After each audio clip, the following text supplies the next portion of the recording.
I don't know. What do I pick? The double pack of Sega GT and Jet Set Radio Future? Or do I pick Cyberpunk 2077? Hey, you know what? I think I'm gonna go with Jet Set Radio Future and Sega GT. What, is the game gonna come to life and haunt me for the rest of my days? Oh, that's funny. You think I'm not gonna haunt you for the rest of your days? Here I come, big guy.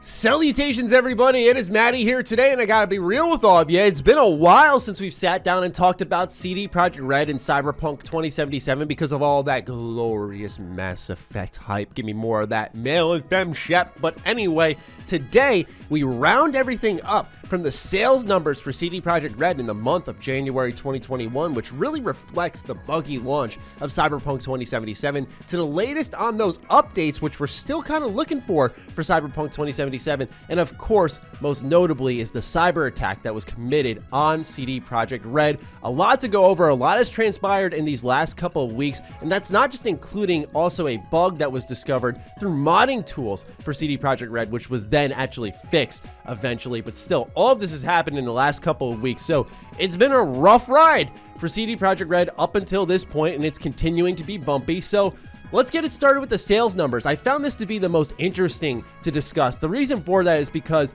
we've seen a lot of games come around where we've had very vocal gamers expressing their displeasure, but then the sales numbers necessarily don't reflect that. But in this case, that is not what's happening. You know, for me, I always think of Pokemon Sword and Shield. That was a game that I honestly did not like at all, but many people were in that boat. They were disappointed with the effort level. They were disappointed with how it didn't really seem to utilize the Switch. It felt too much like a 3DS game, and don't get us started on like the Pokédex issues that came up and whatnot. But anyway, there were a lot of people who were very vocally displeased about what happened with Pokemon Sword and Shield, but what eventually happened was the game actually dominated. It sold extremely well, and it just showed that either people didn't care enough about those problems to not buy it, or we were a vocal minority. Whichever those were, I don't know, but point being is I was wondering, would this situation happen with CD Projekt Red and Cyberpunk 2077? In a sense, kinda yes, but it's because a lot of the pre-orders were made before the launch of the game. 8 million pre-orders for this game. CD Projekt Red already confirmed that they made all their money back before the game even launched. So anything after this was just pure profit for them. But it seems like that profit has been stagnated because of the buggy console launch, and the word has truly spread across the web and has reached a lot of core gamers. And because of that, the sales numbers now reflect exactly what happened, which I think is good. It means consumers care and consumers listen. So let's take a look at the numbers from the NPD group. We're going to go through the top 20 of this year. In the top 10, we have Black Ops Cold War, by the way, one of the most underrated stories of 2020. Give it a look. Assassin's Creed Valhalla follows up afterwards, which is another great game. We have Spider-Man Miles Morales, Madden NFL 2021, Animal Crossing New Horizons, Mario Kart 8 Deluxe, Ring Fit Adventures even here, Call of Duty Modern Warfare, Super Smash Bros. Ultimate, and NBA 2K21.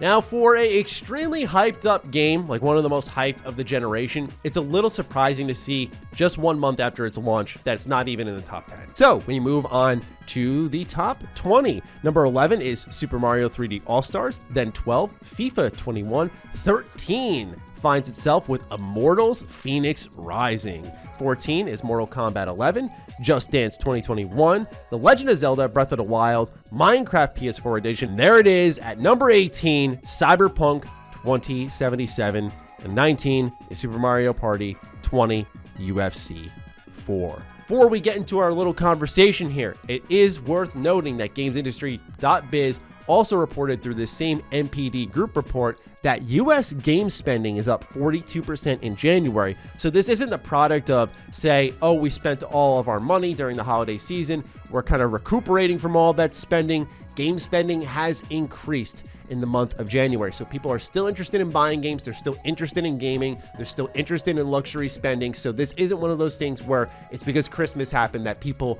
aren't buying games. So with that in mind, I gotta say, I mean, this is exactly what should be happening. Sometimes we don't see that consumer response to a game that didn't deliver on promises, because the way that if you ever want to hurt a company, number one way, always the wallet. So one way you can make them bend the knee and respond is by attacking the wallet. That is what matters to them, and that's how they judge all of their decisions. It's all about data, it's all about profits, and if profits are up, they'll go, yeah, they bought it anyway. how much do they really care? Or they're just a vocal minority, right? And immediately you get disregarded. So this is what should have happened here, to be honest. I still like the game a ton, but on consoles, it was unacceptable. And so it should not have done well. So keep in mind, these are console numbers, but still, this is exactly how things should have performed for CD Projekt Red. What's the most notable, I think, the biggest point of perspective here is Immortals Fenyx Rising significantly ahead of CD Projekt Red's Cyberpunk 2077. With Immortals Fenyx Rising at 13 and then you have Cyberpunk at 18, that's a wide gap. To be honest with you, I wasn't a big fan of Immortals Fenyx Rising when I played it. I understand totally why a lot of people dug it. I even said it in my review. I'm going to be an outlier here. But still, that didn't stop people from telling me I had mediocre taste in JRPGs. And in that same thread, I got called a Bethesda fanboy. You know, these Bethesda personas. Still, it's a beautiful game. It had some neat puzzles, but I felt like it never quite established an identity of its own compared to the other Ubisoft open world structures that I feel it mimicked too closely. But the fact that Immortals Fenyx Rising, which was buried in the month of December after a bunch of Ubisoft's open world titles, right? We had Assassin's Creed Valhalla, Watch Dogs Legion, and then we had, of course, Immortals Fenyx Rising buried right next to Cyberpunk in an awful launch window, not a lot of marketing at all, and they managed to find a way to outsell the game in January. Is really impressive, and I'm happy for Ubisoft. Maybe it's a sign that this thing did a lot better than we expected. Of course, they ramped up things like demos and whatnot, which helped it out. And that doesn't mean that its total numbers have, of course, surpassed Cyberpunk 2077, not even close. But it means that the game is doing well, and more people are spending their money in what I would say is a smarter place. And that is certainly good to see. Now, we'll talk about patches at the end of the video because I'm very afraid that CD Projekt Red is going to talk about patches soon. And of course, that would wash away a point of my video here. So let's get into what I think is more important. That's the cyber attack that occurred with CD Projekt Red. So they posted on their Twitter account that they were the subject of a targeted cyber attack where some of their internal systems have been compromised and that unidentified actor has gained unauthorized access to their internal network. They also left them a ransom note which said that they have been epically pwned, which I think was kind of just twisting the knife a little bit. The things that were stolen from this cyber attack were stuff like the source code of The Witcher 3, of course Gwent, Cyberpunk 2077, personal data for employees, and it seems like much more, to the point where CD Projekt Red posted a follow-up tweet saying, "To our ex-employees, as of this moment, we don't possess evidence that any of your personal data was accessed. However, we still recommend caution. If you have any questions, please write to our privacy team, DPO, at cdprojectred.com. Now, IGN did a really good roundup story of everything that's really transpired since this cyber attack took place, where they said files stolen from CD Projekt Red in a ransomware attack revealed earlier this week have now been sold in a dark web auction, where a dark web monitoring organization, Keela, reports that an auction set up to sell the files has now been closed after a satisfying offer was made from the outside of the forum it was being held on. IGN's story continues saying that Victoria Kivalevic, a threat intelligence analyst at Keela, explained that it appears all the files stolen, which includes source code for Cyberpunk, multiple versions of The Witcher 3, and Gwent, were sold in a single package. It's unclear who the buyer is or what they intend to do with the files at the time of writing. Also unclear what price the files were sold for, but reports yesterday indicated an upfront purchase price of $7 million. Immediately when I saw this and I saw the ransom note, I thought, oh, this is definitely like a group of people pissed off about Cyberpunk and they wanted to take it to CD Projekt Red in the most direct way imaginable. And it turns out that very well may not be the case, because now speculation is circulating according to IGN. They're saying that while unconfirmed, multiple cybersecurity experts have pointed to the ransomware attack coming from a group called Hello Kitty, based on the title and contents of the ransom note posted by CD Projekt following the hack. Obviously, I don't think the disgruntled gamer thing would have made a lot of sense with this cyber attack. The reason I say that is because it would have created sympathy. It has created sympathy, rather, for CD Projekt Red, which would have created an adverse effect of what I think a cyber attack from a bunch of pissed off gamers would have actually truly accomplished. So it's definitely one of those situations, man, where it just, when it rains, it pours, and it is pouring big time for CD Projekt Red. So hopefully everyone gets out of this as unscathed as possible, because a lot of people have kind of pointed and laughed at this situation. And I don't think, number one, a lot of people realize this is a crime.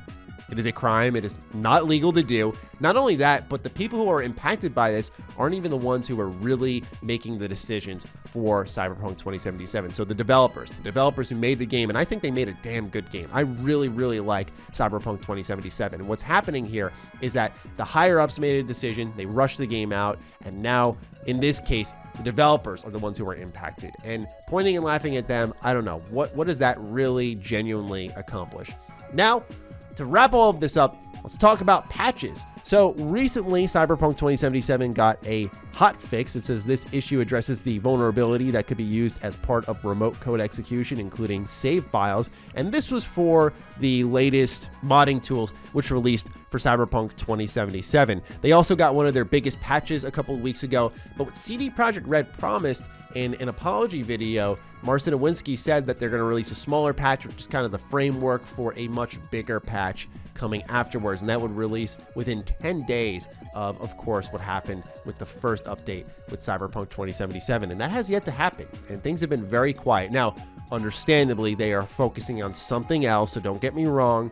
I'm just saying they've been very quiet. We've really been past 10 days now, which is why I feel it's one of those at any time now they could say it. It's why I've held it for the end of the video, but it's still something I think worth discussing, and we won't be getting those next-gen upgrades until way later in the year. So yeah, just a really sticky situation. It's been sticky since December 10th for Cyberpunk 2077, and it's really, really continuing to be unfortunate, right? Like, you wonder when the good times will start to roll for this game, and I really don't think it'll be until the end of this year when we see a next-gen update, and people will go, maybe, by the way, maybe, yes, this is what we wanted from day one, of course, with all those quests included and all those updates coming in.